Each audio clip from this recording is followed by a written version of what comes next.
Brian Book Club podcast Korean. 여러분, 지금 당장 책상 앞에 앉아 있다고 한번 상상해 보세요. 네, 눈앞에 책이 딱 한 권 놓여 있는 거죠? 맞아요. 근데 이 책을 마음대로 손으로 줄 수가 없어요. 정확히 사선으로 45도 각도로 내려놓아야만 합니다. 그리고 누군가 시작 신호를 주는데 거기서 바로 입을 뗄 수도 없죠. 네, 허공을 똑바로 응시하면서 속으로 정확히 3.5초를 세어야 해요. 그러고 나서야 첫 단어를 뱉을 수 있습니다. 이거 약간 막 무슨 이상한 기괴한 의식 같지 않나요? 그렇죠. 처음 들으면 진짜 그렇게 생각하실 수 있어요. 하지만 이게 단순히 귀귀한 제약이 아닙니다. 텍스트를 머리로 이해하는 걸 넘어서서 완전히 내 몸의 근육으로 체화해내는 아주 혹독하고 아름다운 지적 생존 훈련의 첫 장면이거든요. 아, 지적 생존 훈련이요. 진짜 표현이 딱 맞네요. 오늘 우리가 아주 깊게 파헤쳐볼 자료가 바로 이 독특한 퍼포먼스잖아요. 브라이언 북 클럽에서 진행된 인문고전 퍼포먼스, 이른바 북텔링의 실제 세션 기록입니다. 네, 북텔링이죠. 이 엄격한 물리적 제약들이 사실은 우리 뇌의 인지 과정을 완전히 뒤바꿔 놓는 장치들이라는 걸 오늘 알게 되실 겁니다. 진짜 기대하셔도 좋습니다. 오늘 다룰 텍스트는 조지 오웰의 그 유명한 디스토피아 소설 1984입니다. 영문판 136쪽이고요. 한국어판 168쪽에 등장하는 아주 짧은 한 장면을 두고 벌어지는 일이죠. 여기서 북텔러, 그러니까 발표를 맡은 대학생 준리와 이 퍼포먼스의 주제자이자 리스너인 브라이언이 무려 25분 동안 치열하게 지적 교전을 벌입니다. 와, 25분이요.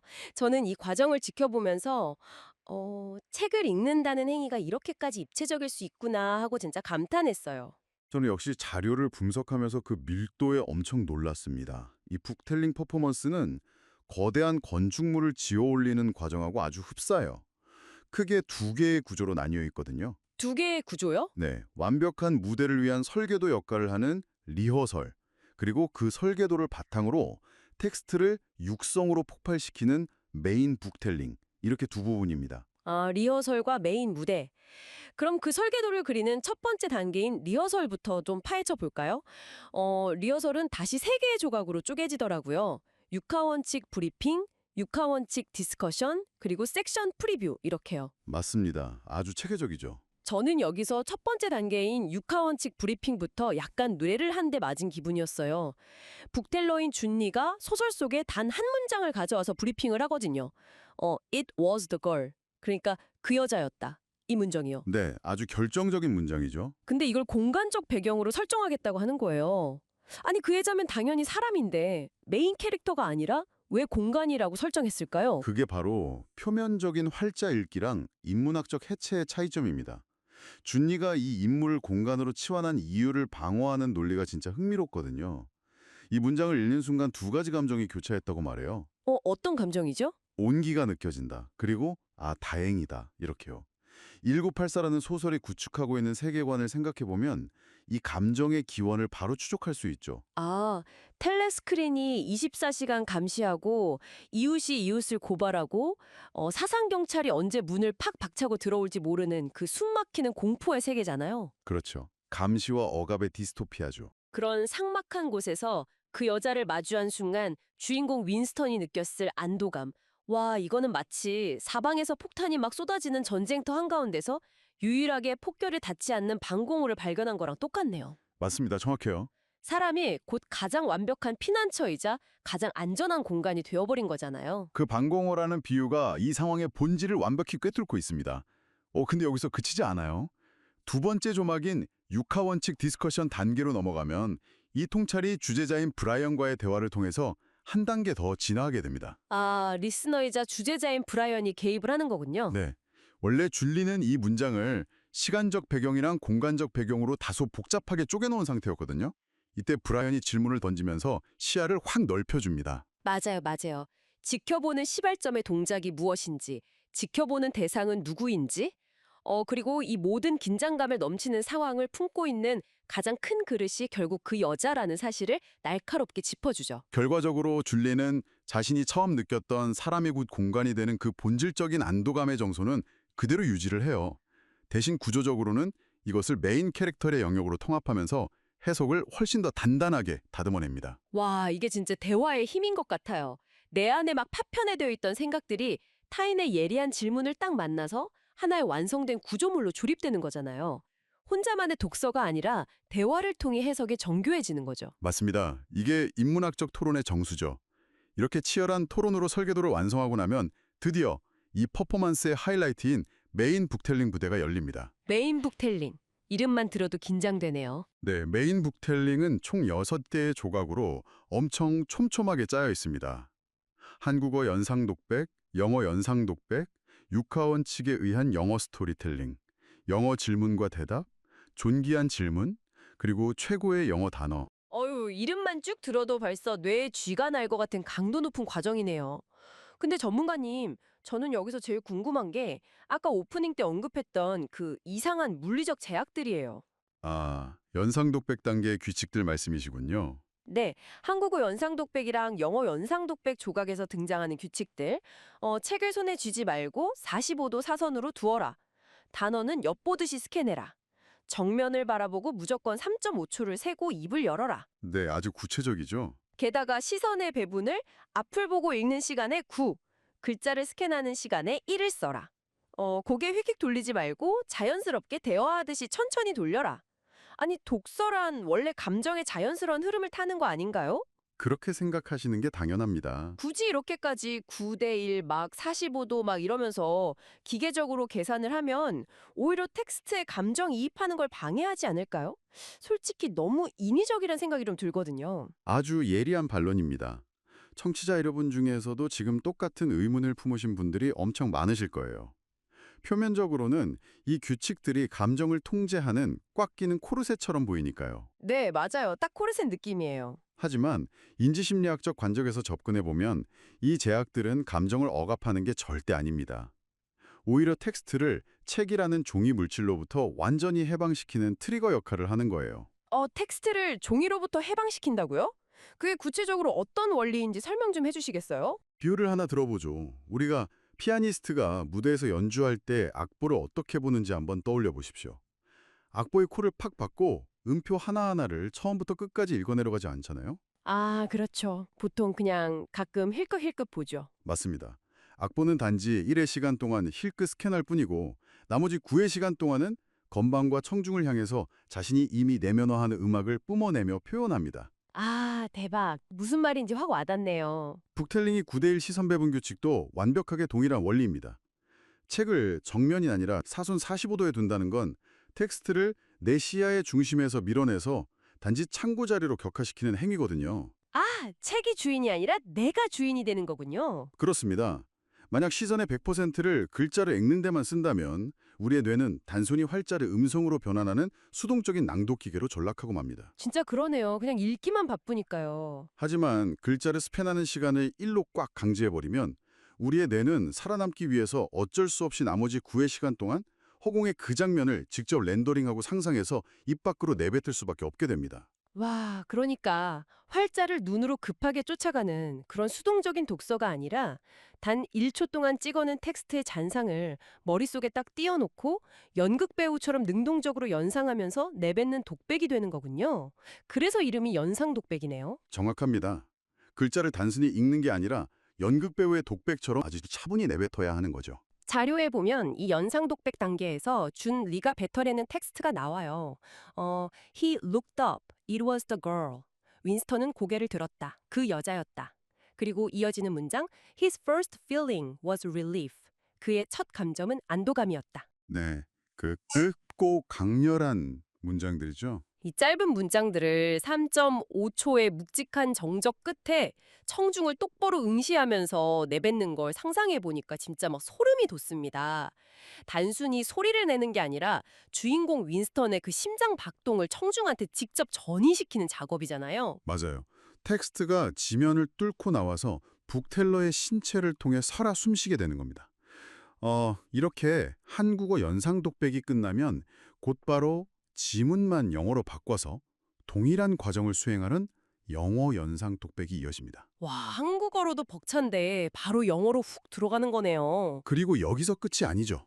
이 장면을 영어로 완전히 해체하는 육하원칙에 의한 영어 스토리텔링, 그리고 주제자인 브라이언이 날카롭게 파고드는 영어 질문과 대답 단계로 진입하게 됩니다. 저 이 영어 Q&A 파트 진짜 쫄깃했어요. 브라이언이 아주 날카롭게 묻잖아요. 왜 주인공 윈스턴이 안도감을 느꼈냐고요. 사실 소설 앞부분을 보면 윈스턴은 줄리아, 그러니까 그 여자를 자기를 감시하는 사상 경찰이라고 굳게 믿고 극도의 공포에 시달렸단 말이죠. 네, 맞아요. 언제 잡혀가서 끔찍한 고문을 당할지 모른다는 그 편집증적인 두려움에 완전히 사로잡혀 있었죠. 아니 근데 줄리가 영어로 대답하는 내용을 들어보면 상황이 완전히 반전됩니다. 그 두 사람이 마주친 장소가 사방에 도청 장치가 깔려있는 런던 시내 한복판이 아니라 텔레스크린조차 없는 도시 외곽의 아주 깊고 후미진 숲속이었던 거예요. 맞습니다. 감시와 통제의 눈길이 전혀 닿지 않는 거의 유일한 사각지대였죠. 네, 그러니까 그녀가 자기를 체포하려고 미행한 게 아니라 진짜 목숨을 걸고 은밀한 프라이빗 데이트를 하러 온 거라는 걸 딱 깨달은 거예요. 나를 죽이러 온 게 아니구나. 이 사실을 확인하는 순간 뼈저리게 밀려오는 그 절박한 안도감. 그걸 영어로 풀어내는 게 핵심입니다. 북텔러는 이 복잡 미묘한 심리 변화를 영어라는 제2 외국어로 묻고 답하면서 소설의 밑바닥까지 온전히 다 긁어내서 소화하는 거잖아요. 무국어가 아닌 다른 언어로 이런 복잡한 감정의 인과관계를 설명하다 보면요. 논리의 비약 없이 가장 본질적인 팩트에만 집중하게 되는 엄청난 효과가 있습니다. 철저하게 분석적인 뇌를 가동해야 하니까요. 언어의 장벽이 오히려 본질을 보게 만드는 거군요. 네, 그런데 여러분, 이 북텔링의 진짜 마법은 텍스트에 대한 완벽한 장악이 끝난 바로 다음 단계에서 벌어집니다. 1984년 런던이라는 픽션의 시공간이 2026년 현재를 살아가는 대학생 준일이의 실제 삶과 정면으로 꽝 하고 충돌하는 지점이죠. 대박! 제가 이 전체 세션 기록 중에서 제일 사랑하는 파트가 드디어 나왔네요. 바로 존귀한 질문이랑 최고의 영어 단어 단계입니다. 네, 이 두 단계가 북텔링의 백미죠. 먼저 존귀한 질문 규칙을 보면 북텔러가 자기가 맡은 섹션 안에서 딱 세 단어만 뽑아서 질문을 만들어 와야 해요. 준리가 준비한 질문은 이거였습니다. Are you holding a bouquet? 꽃다발을 손에 쥐나요? 소설 속에서 윈스턴이 푸른 종이 꽃다발을 쥔 채로 그녀를 따라가는 그 디테일에서 착안한 아주 훌륭한 질문이죠. 네, 질문 자체가 되게 시적이잖아요. 근데 이에 대한 리스너 브라이언의 대답을 보면 고전 문학이 현실과 어떻게 교감하는지 명확히 드러납니다. 브라이언은 자신에게 꽃다발이란 바로 눈앞에 있는 준, 그리고 제시카, 스테파니 같은 이 북클럽의 후배 멤버들이라고 답을 해요. 맞아요. 고전의 상징을 현실의 인간관계로 끌어온 거죠. 그러면서 덧붙이는 말이 진짜 멋졌어요. 이들은 뿌리가 싹둑 잘린 채 곧 시들어버리는 그런 절화가 아니라 화분 속에 단단히 심어져서 앞으로 브라이언 북클럽이라는 생태계 안에서 거목으로 자라날 생명력 있는 묘목이라고요. 와, 교육자로서의 엄청난 애정과 철학이 담긴 대답이었죠. 정말 감동적인 해석입니다. 근데 전문가님, 여기서 예기치 못한 완전 반전이 일어납니다. 이 서정적이고 막 웅장한 대답을 딱 듣고 난 준니가 자기만의 꽃다발 이야기를 꺼내놓는데 그게 무려 비누꽃이었어요. 비누꽃. 네. 아주 실용적이고 현실적인, 전형적인 한국 어머니의 사랑이 갑자기 훅 등장하죠. 저 이거 보고 진짜 빵 터졌습니다. 고등학교 졸업식 날 어머니가 진짜 생활을 사주면 나중에 처치하기 곤란하다고 씻을 때마다 잎을 한 장씩 딱 떼어서 비누로 쓸 수 있는 비누꽃 꽃다발을 선물해 주셨다는 거예요. 엄청 디테일하죠. 아니 한번 생각해 보세요. 방금 전까지 막 사상 경찰이 어쩌고 디스토피아가 어쩌고 막 이러면서 조지 오웰의 엄청 무거운 세계관을 논하다가 갑자기 은은한 비누 향이 날 것 같은 어머니의 이 실용주의 디테일로 훅 들어오는 이 간극?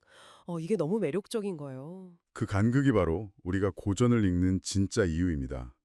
이것이 왜 존귀한, 즉 리버럴 퀘스천으로 불리는지 생각해 볼 필요가 있어요. 리버럴하다는 것, 자유롭고 인문학적인 가치라는 건 절대 거창한 게 아닙니다. 그럼 어떤 거죠? 책장 속에 굳게 박제되어 있던 조지 오웰의 서늘한 문장이 현실로 탁 튀어나와서 누군가에게는 제자를 향한 굳건한 믿음으로, 또 누군가에게는 비누꽃을 안겨주던 어머니의 따뜻한 채취로 완벽하게 치환되어 버리지 않습니까? 이게 바로 존귀한 가치죠. 문학이 내 삶의 가장 사적인 기업가를 소환하는 스위치가 되어버리는 거네요. 진짜 존귀하다는 말이 딱 맞습니다. 정확합니다. 텍스트가 독자의 고유한 삶의 경험과 딱 충돌하면서 스파크를 일으킬 때 문학은 비로소 완성되는 겁니다. 이러한 통찰력은 이 섹션의 마지막 퍼즐인 최고의 영어 단어를 꼽는 과정에서도 고스란히 이루어져요. 맞아요. 줄리가 이 섹션 안에서 꼽은 단 하나의 최고의 단어는 나주였죠. 몸을 재빨리 휙 피하다 혹은 기피하다라는 뜻의 동사. 지문에서는 She dodged the poles and bugs. 그녀가 웅덩이와 수렁을 능숙하게 피해 나갔다는 문장에 쓰였습니다. 네. 근데 줄리는 이걸 그저 길에 고인 물웅덩이를 피했다는 물리적인 의미로만 보지 않았죠. 네, 그 이상을 봤어요. 텔레스크린의 감시를 피하고 억압적인 체제의 통제를 요리조리 피해 나가는 1984 속 인물들의 그 절박한 생존 방식 전체를 이 나주라는 단어 하나에 완벽하게 압축해냈습니다. 와, 정보의 바다에서 진짜 핵심만 딱 건져내는 능력이네요. 북텔러의 예리한 시선이 정말 돋보이는 부분이죠. 이렇게 단어 하나까지 꼭꼭 씹어먹고 나면 기나긴 북텔링 세션이 마무리됩니다. 마지막으로 리스너 브라이언이 줄리에게 건네는 피드백을 보면 이 혹독한 훈련의 궁극적인 목적지가 어디인지 아주 선명하게 보여요. 네, 브라이언이 아주 극찬을 아끼지 않죠. 이렇게 말해요. 네가 방금 20분에서 25분 동안 중간에 단 한 번의 간섭이나 실수 없이 한국어와 영어로 내 생각을 끝까지 밀어붙여서 펼쳐냈다. 줄리 본인도 그동안은 끝부분에서 늘 실수가 나와서 아쉬웠는데 이번에 처음으로 삑사리 없이 완주해서 스스로도 너무 만족스럽다고 소회를 밝히더라고요. 여러분 한번 스스로에게 질문해 보십시오. 일상생활에서 타인의 방해나 시선의 분산 전혀 없이 오직 내 호흡과 내 논리만으로 무려 25분 동안 어떤 주제를 깊이 있게 설명해 본 경험이 있으신가요? 솔직히 5분도 식지 않아요. 게다가 모국어와 재외국어를 자유롭게 넘나들면서 말이죠. 이건 정말 압도적인 무게감을 지닌 퍼포먼스입니다. 게다가 단순한 지식 전달이 아니잖아요. 조지 오웰이라는 거장의 철학하고 내 어머니의 비누꽃 같은 가장 사적인 삶의 궤적을 하나의 실로 쫙 꿰어내서 누군가를 설득해야 하는 건데 와, 이건 정말 보통 내공이 아니면 불가능한 일입니다. 여기서 브라이언은 한 발 더 나아가서 줄리의 미래 청사진을 딱 그려줍니다. 실내 인테리어를 전공하고 훗날 이걸 업으로 삼게 될 줄리에게 엄청난 규모의 바이얼 앞에서 20억도 아니고 수백억, 아니 수천억 원짜리 호화 유람선의 실내 인테리어 디자인을 영어로 멋지게 브리핑하는 순간을 상상해보라고 격려하죠. 아, 진짜 소름 돋네요. 그 수천억짜리 크루즈 브리핑 현장이 막 눈앞에 그려져요. 바로 그 지점입니다. 디스토피아 소설의 문장 하나를 해체하고 조립하면서 안도감이라는 감정의 근원을 끈질기게 파고들던 그 집요함.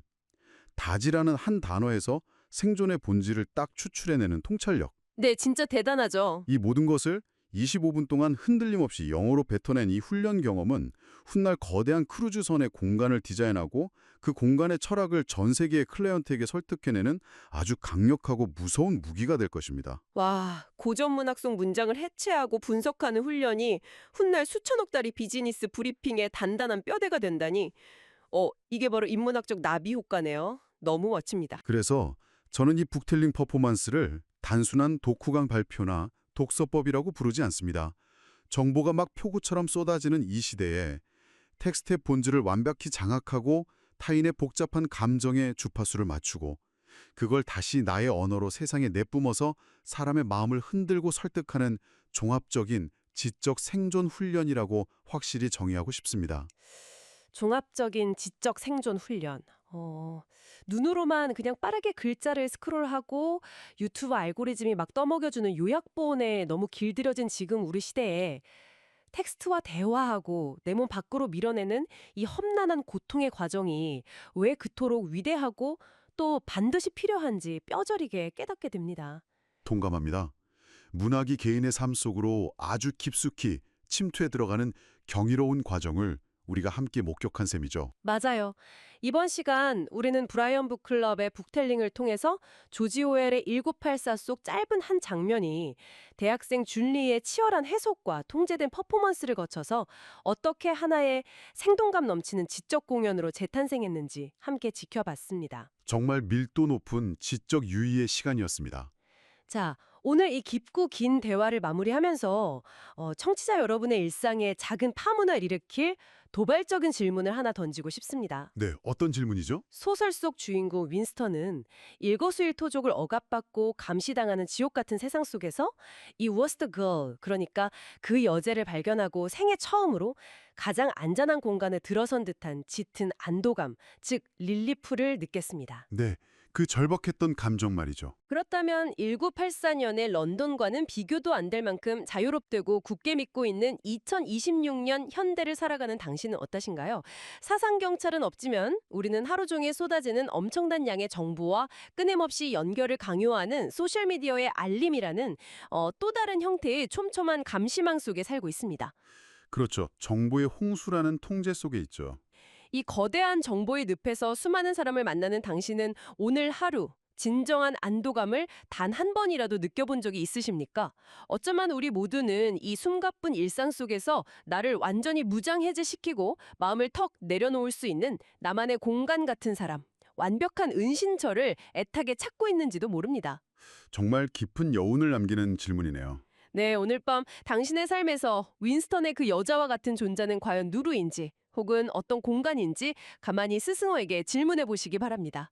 여러분만의 고요하고 따뜻한 방공호를 찾길 바라면서 오늘의 심층 분석 여기서 마칩니다. Brian Book Club Podcast English. Imagine standing in front of a room, right? Yeah. And you are holding a copy of George Orwell's 1984. Oh, setting the stage. I like it. Yeah, but you aren't just reading it aloud. You are, like, interrogating it. Right. You are translating its deepest emotional undercurrents into a second language in real time. And you are holding your gaze perfectly at a 9-to-1 ratio with your audience. Which is incredibly hard to do, by the way. Seriously. And if your logic slips for even a single second, the entire illusion just shatters.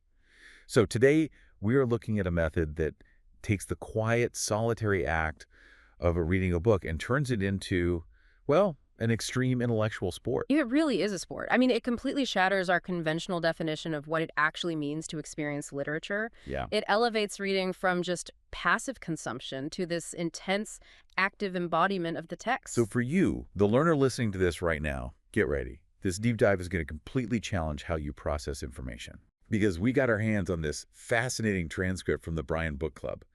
And it outlines this highly structured, rigorous method of reading and presenting. Right. They call it the book-telling liberal arts classic performance. Book-telling. And we are exploring the mechanics of this book-telling method through the lens of a very specific, incredibly tense scene from Orwell's 1984. Yeah, it's that surprisingly beautiful scene involving the main characters, Winston and Julia, finally meeting out in the woods. Right. And I just have to say, the vibe of this transcript is wild. Oh, totally. It reads like a mix of like a masterclass in public speaking, a really granular literary analysis, and also just this brilliant showcase of genuine human connection. It's all of those things wrapped into one. But before anyone actually starts performing or speaking, I noticed the transcript outlines a very strict preparatory phase. Yeah, they call it the rehearsal. Exactly. So think of the rehearsal phase as the architectural blueprint for the entire exercise. Like laying the foundation. Right. Before a presenter can embody a text, they absolutely must firmly grasp its foundational facts. Makes sense. And in the session we are analyzing, we have a college student named June Lee. He is acting as the book teller. Okay. And then there's a man named Brian, who is acting as the presider and the listener. So June is essentially in the hot seat here, and Brian is sort of guiding the exercise. And they kick things off with what they call the 5W1H briefing, which honestly just sounds like basic journalism to me. You know, who, what, when, where, why, and how. Well, it is that classic framework, yes. But what's fascinating is how this specific book club uses that rigid structure. How so? They don't use it to limit thought, but to provoke it. They do not want a dry recitation of facts. Oh, okay. The analysis has to be conducted from a deeply humanistic perspective. So it's really about interpreting the human experience hidden beneath those dry facts. Okay, I actually have to stop you right there because this is exactly where I got stuck when I was reading the transcript. Oh, really? Well, I was looking at June's breakdown of the where, like, the place background. Yes. the setting of the scene. Right. Now, literally speaking, the scene takes place in a remote woodland, in a forest. But June completely ignores the physical forest. He does. Instead, he creatively defines the location using a phrase straight from the text. He says a where is, quote, "It was the girl." Which is such a brilliant shift. I mean, I'm sorry, but if I ask you where you live, and you point to your spouse and say, "She is my home," that's incredibly romantic. But you are fundamentally avoiding the question. That is a hilarious analogy. Like, how is that allowed in a rigid analytical framework? Wait, claiming a person is the place is like saying your home isn't a street address. Right, right. It's a brilliant pushback, and you are totally right. It sounds completely counterintuitive to strict analysis. Thank you. I thought I was missing something. But, and this is a big, but if we look at the mechanics of what book telling is actually trying to achieve, it makes perfect sense. Okay, explain that to me. This method uses rigid rules to force the reader toward an abstract emotional truth. You have to really understand the context of the world of 1984. Right. It's a terrifying dystopia. Big Brother's always watching. Exactly. In this incredibly bleak, heavily monitored world, every single room has a telescreen. Yeah. Every street corner has hidden microphones. So physical spaces are inherently hostile. There is literally no safe geography. Oh, wow. I didn't think about it that way. Yes. So June argues 2 points to Brian here. First, in this specific scene, warmth is finally felt. Okay. And second, there is a profound realization for Winston of, what a relief. Yes, the relief. June recognizes that for Winston, the physical dirt and trees of the forest are completely irrelevant. Because the danger is everywhere. Exactly. The immense relief he feels upon seeing her actually transforms the girl herself into his spatial sanctuary. So she literally is the safe place. She is the safe place. Wow. Okay, when you put it that way, a physical description of the trees actually entirely misses the point of the scene. The geography of the scene is, well, it's entirely emotional. Precisely. And during the discussion phase of this rehearsal, you actually see June and Brian actively collaborating on this idea. Oh, so it wasn't just June's idea from the start. Well, June explains that originally he had mapped out 2 separate time vectors for the scene. Like a before and after. Yeah, exactly. But after getting feedback from Brian, he shifted gears to include the main character as the place background instead. That is so cool. It really shows that the rehearsal isn't just about passing a test, you know? No, not at all. It's a dynamic, collaborative refinement of their thought process. And then this phase concludes with what they call the section preview. Right, the section preview. Which Brian actually praises in the transcript. He says it's as clean and gripping as a movie trailer. It really is. The section preview is where June rapidly summarizes the sequence of events just to hook the listener. How does he do it? He says, "Someone silently placed a hand on his shoulder. He looked up. It was the girl. He followed her. His first feeling was relief. Looking at her figure made his heart heavy." Oh, that sets the stage perfectly. It's so punchy. It really is. But having that intellectual map, that's only half the battle here. Right, because now we have to actually perform it. Exactly. To make an audience feel the relief and the terror that Winston is experiencing, June has to physically embody the text. And this is where we get into the main book-telling phase, which comes with these bizarrely strict physical rules. Oh, the physical rules are fascinating. I notice in the notes that June isn't even allowed to hold the book normally. Right. He has to prop it diagonally at a 45-degree angle. No. Why so specific? Like, what does holding a book at an angle actually accomplish? It's a great question. It completely changes the physical relationship between the speaker, the text, and the audience. How so? Well, think about what happens when you hold the book flat in your hands right now. Okay, I guess I look down at it. Exactly. Your chin drops, your airway slightly constricts, and your shoulders round forward. Oh, yeah. I guess I am sort of hunching over. Right. You are physically closing yourself off and creating a barrier between you and the listener. You're kind of retreating into the page. Exactly. But if you are forced to hold the book diagonally at a 45-degree angle, your posture remains upright. Oh, because you have to keep your head up to see over it. Right. Your chest is open, which allows your diaphragm to expand for better vocal projection. That makes a ton of sense. It literally forces physical vulnerability. You just cannot hide behind the text anymore. That is brilliant. It strips away the presenter's armor. And I feel like that ties directly into the next rule, which honestly might be the most intimidating part of the whole process to me. Oh, you mean the gaze ratio? Yes, the 9-to-1 gaze ratio. The instructions for the imaginary monologue phase state, quote, Distribute your gaze in a 9-to-1 ratio. Spend 9 parts of your time looking forward as you recite. And only 1 part scanning the text. Maintaining that level of eye contact while reciting literature sounds agonizing if you aren't completely prepared. It is incredibly demanding. But it reminds me of watching a really experienced jazz musician. Oh, I like that comparison. Right. Because they have the sheet music on the stand, but they are never just staring at it. Right? They just glance down to anchor themselves? Exactly. They glance down, but the music is already living inside them.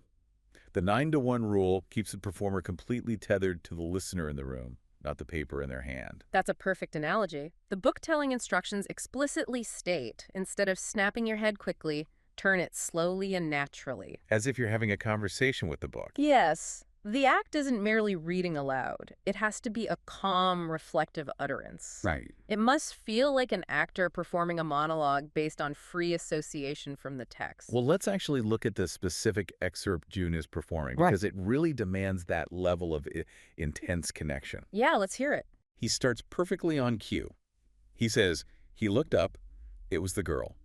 She shook her head evidently as a warning that he must keep silent, parted the bushes, and quickly led the way along the narrow track into the wood. So vivid. She had evidently been that way before, as she dodged the pools and bogs by habit. Winston followed, still clasping his bunch of flowers. His first feeling was relief. It is a deeply cinematic, almost breathless moment. It really is. And what is incredible is that June performs this entire imaginary monologue first in Korean, Okay. and then he immediately transitions and performs the exact same structural monologue again in English. See, I was wondering about that. Why do it twice? What do you mean? Like, does performing the exact same text in 2 different languages back to back actually change the bookteller's relationship to the words? Or is it just like a language proficiency test? Oh, it's definitely not just a language test. It absolutely alters the cognitive processing of the text. Really? Well, when you perform in your native language, you are instinctively connected to the emotional undertones, right? Yeah, that makes sense. The words carry a lifetime of subconscious baggage and feeling, so it's really easy to get swept up in the drama of the moment. You just feel it in your gut. Yes, exactly. But when you immediately switch to a second language, English, in this case, you can no longer rely on that innate linguistic intuition. The emotional safety net is just gone. It's completely gone. You are forced to focus intensely on the structural architecture of the thought itself. You have to intentionally construct the meaning for your audience. It proves true mastery of the material because you are proving you understand the logic of the scene, not just the feeling of it. That is mind-blowing. And it perfectly bridges us into the next segment of the transcript. Right, the transition. Because after the heavy emotional resonance of those monologues, the structure sharply pivots. Yes, it gets very analytical. The bookteller now has to prove their analytical comprehension in that non-native language. They transition into the English storytelling and a rapid-fire Q&A segment. This is where the method really forces the bookteller to interrogate the text under pressure. Yeah. June has to break down the scene logically in English, reestablishing all the backgrounds and the characters. And crucially, he identifies the absolute key sentence of the excerpt. Which is... His first feeling was relief. Right. The core emotion of the scene. And as soon as he establishes that, Brian just starts firing questions at him to test his grasp of the specifics. The transcript really reads like a cross-examination here. It totally does. Brian asks, who is she? June answers, Julia. Brian asks, where does she work? And this part is great. June actually slips up initially. Yes. He says she works at the Ministry of Justice. But then he immediately catches himself and corrects it to the Ministry of Truth. Which, if you think about it, is an incredibly revealing slip of the tongue. Right. Because Brian and June both kind of wryly note that in Orwell's world, the Ministry of Truth is basically the Ministry of Justice anyway. Yeah, it's all just oppressive state control. Exactly. It's all the same thing. That slip actually highlights a really deep internalized understanding of the novel's dystopian themes. That's a good point. But as they continue this rapid-fire Q&A, notice how they vividly paint the entire picture of the scene using only their answers. Yeah, Brian asks where they are. And June explains they are in a remote forest, even noting the specific detail of bluebells on the ground. He builds the stakes so organically. He explains that it's incredibly far from the city where their government departments are. It was a huge trek just to get there. Right, just getting there required a massive effort, like a long time walking, taking varied transportation, constantly dodging the authorities. And June points out the most vital detail of all. That there are no telescreens and no hidden microphones out here in the woods. Yes. Which brings us right back to the humanistic core of the entire exercise. How so? Well, after establishing all these facts, Brian asks the ultimate foundational question. Why did Winston feel relief? And June's answer cuts right through the romance and gets straight to the terror of 1984. It really does. He explains that in this society, dating between an unmarried young man and a young woman is strictly forbidden. It is effectively a death sentence. Right. Winston felt relief because up until the exact moment she parted those bushes, he was terrified that Julia was an undercover police officer coming to arrest him. The stakes are literally life and death. The relief isn't just, oh good, my date showed up on time. No, not at all. The relief is a visceral, full-body realization of, I am not going to be dragged into a windowless room, tortured, and executed today. Which makes the irony of the setting so unbelievable to me. Oh, the irony is thick. Isn't it amazing?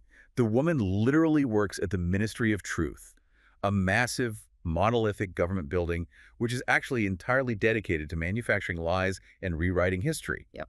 Yet they have to travel miles and miles away from it into a remote forest filled with bogs and bluebells just to experience an actual, genuine moment of truth. That is a brilliant observation. And honestly, it's exactly the kind of thematic irony the Q&A segment is designed to unearth. It just forces you to see it.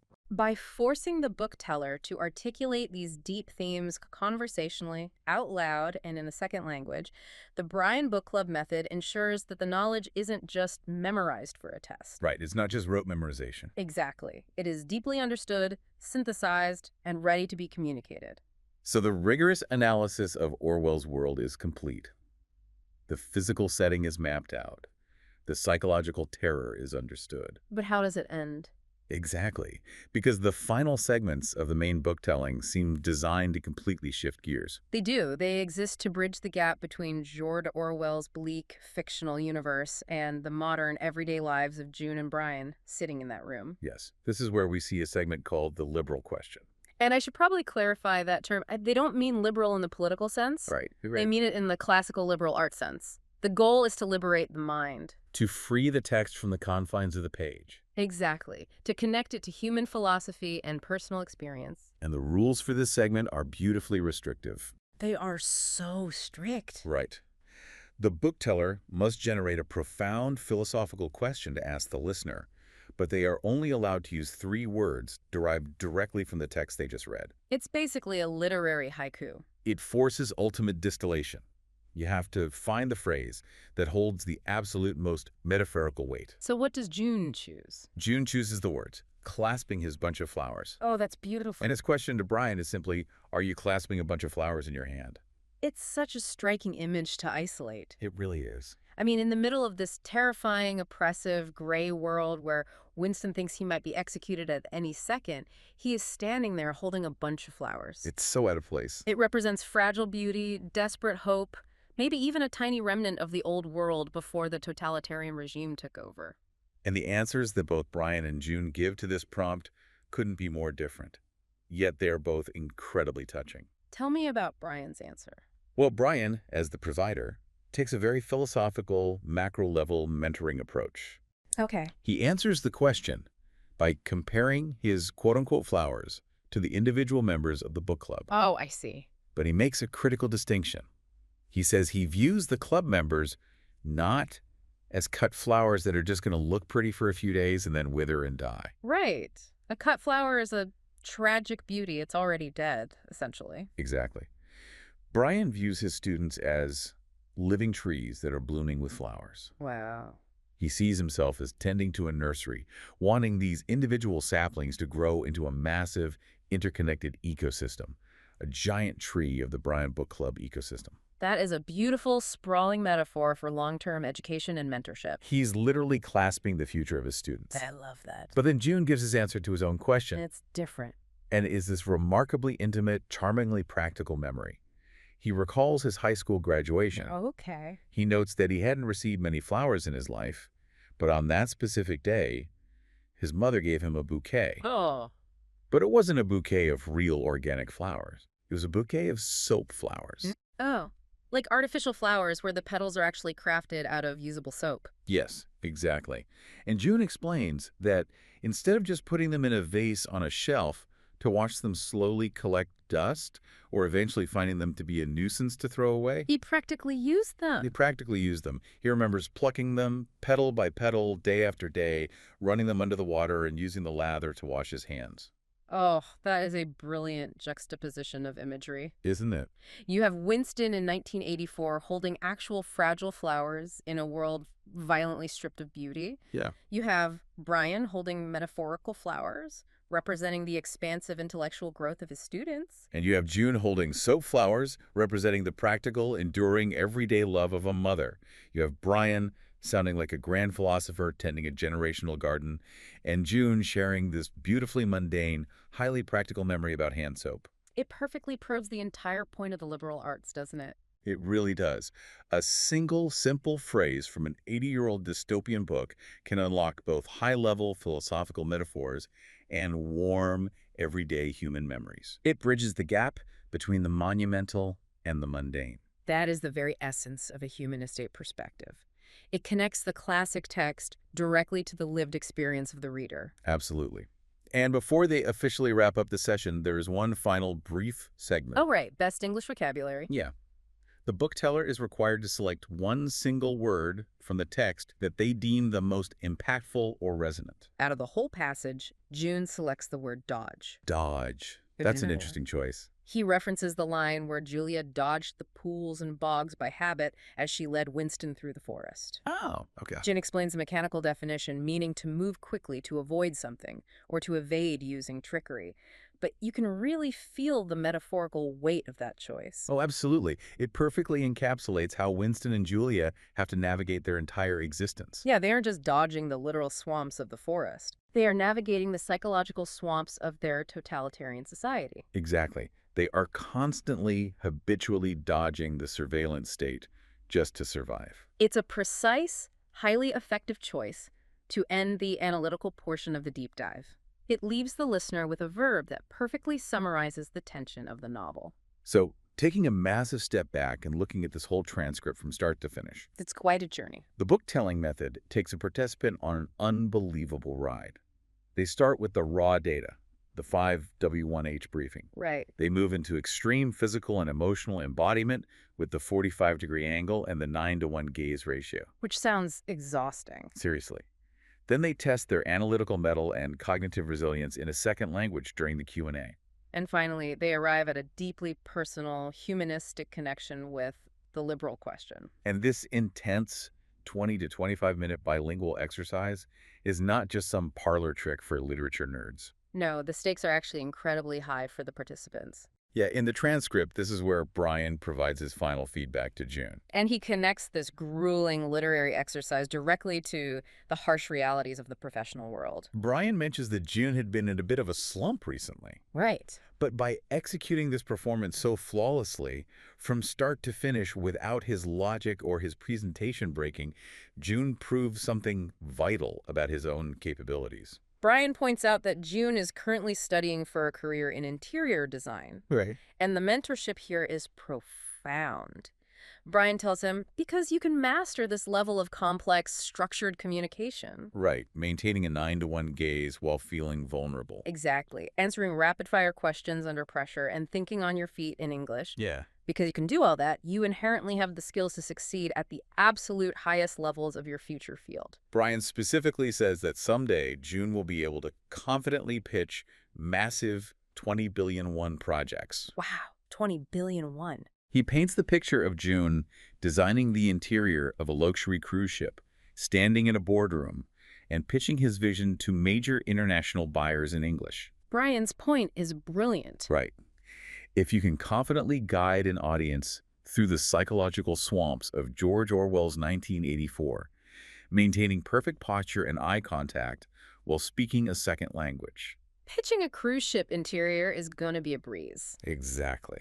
It reinforces the core belief that knowledge is only truly valuable when it is understood, embodied, and then applied to real life. Yeah. The book-telling method isn't just about understanding Orwell.